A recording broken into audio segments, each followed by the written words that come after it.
Well, my interest began about 23 years ago when I was active in the aerospace industry. Our chief test pilot, Max Stanley, who had had a tremendous amount of previous aircraft experience, was making a trip back from Albuquerque to Los Angeles, to Hawthorne, to our plant there. And he and two very knowledgeable observers saw a UFO which could not be explained by any of the techniques that we knew then or know now. They were able to keep this object under observation for a period of about 20 minutes. And of course, with people of that character, the chance of any hoax or any misleading statements or anything of this sort just simply doesn't exist. These were top technicians who had the opportunity firsthand. Personally, I have never seen a UFO or had any contact with anyone who has other than Mr. Stanley. But I had complete and have complete confidence in him, and I know what he reported was actually there.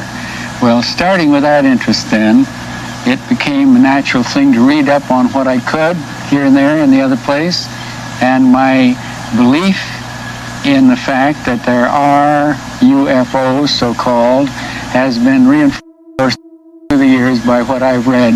A great incentive to believe, which occurred in 1950. So that's about the size of it. Well, you know, it really seems like these UFOs move in very strange patterns. They're able to hover, almost standing still, and then zoom off. It seems as if they must be utilizing some other form of energy that perhaps we don't know about. Now, in terms of our present, aerodynamic technology, do you feel that we're utilizing all that we can? Aircraft are thoroughly modern and up to date based on our present knowledge. But there is absolutely no question in the world but what there is not only a source of power of which we're not acquainted, but there is also a source of propulsion which we're not acquainted. Because the UFOs seem to have unlimited power, which perhaps we might attain if we develop fusion. Fusion power is more or less goes on forever. Fission that we're using now utilizes the elements to a certain extent, but fusion recreates the material that's used. And perhaps a small fusion power plant would give you the power necessary. But the propulsion of these UFOs is unique. Their ability to hover, their ability to accelerate very rapidly, their ability to move at very high speeds, very much higher than anything that we have achieved even with our supersonic aircraft. All of these things, and particularly interestingly without sonic booms and the things that we don't like about our supersonic aircraft, all of these things indicate a type of propulsion which is unique, different than anything we know anything about, and which would be of tremendous value if we could develop it and use it. And that's the reason I feel, with a number of others who have studied it, that it is a subject which deserves the highest type of scientific study and at an early date. The advantages to be gained are perfectly enormous. Well, since you have designed a number of aircraft since the early days and throughout the war, such as the Flying Wing, would you say that flying saucers are aerodynamically sound? I don't believe they are aerodynamically powered. I don't think that there is any aerodynamic particular value to their shapes. They come in a number of different shapes, all the way from a flattened sort of pumpkin shape, flattened sphere like a pumpkin, to elongated sort of cigar shapes, to the well-known flying saucer shape, which consists of a saucer with another inverted on the top of it. And this type counts for about 50%.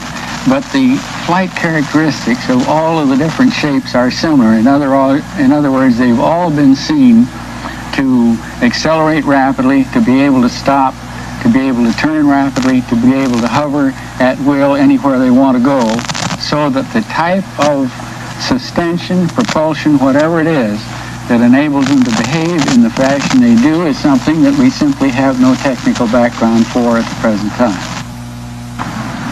Well, Mr. Northrop, how do you feel about the general ridicule that people are accorded that are into the study or believe in UFOs?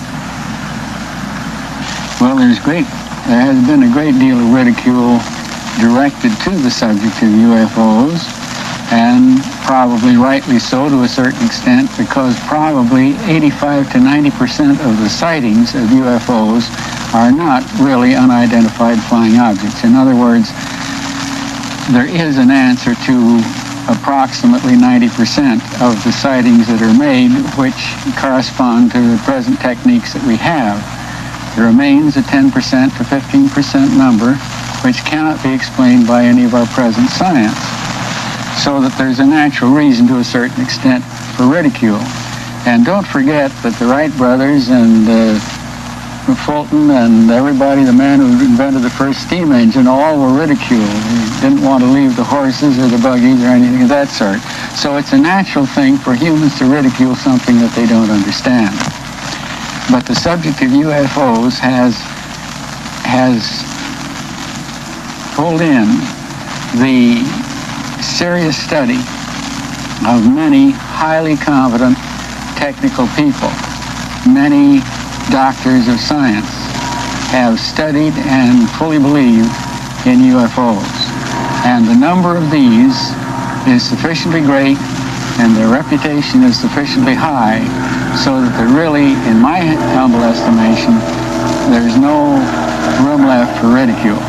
It just doesn't belong in this subject if we're talking about genuine UFOs. And how long do you feel it will be before we are flying in UFOs? Well, this probably is a $64 question without a question of a doubt. I think it depends a great deal on how rapidly we take them seriously and how soon we really set up a scientific study team to work on the subject. We have records of thousands and thousands of sightings, and those could be correlated and arranged in a suitable fashion by the use of modern computers, so that we could probably learn a great deal that we don't understand now simply by that type of a study. Whether that would lead us to a solution of what the power is and what the propulsion method is, I simply don't know. It could be anywhere from 10 years to 10,000 as far as I can see right now. But I do believe that it's something that is realistic, something that is tremendously valuable, something that we ought to study as soon and as rigorously as it can possibly be arranged for.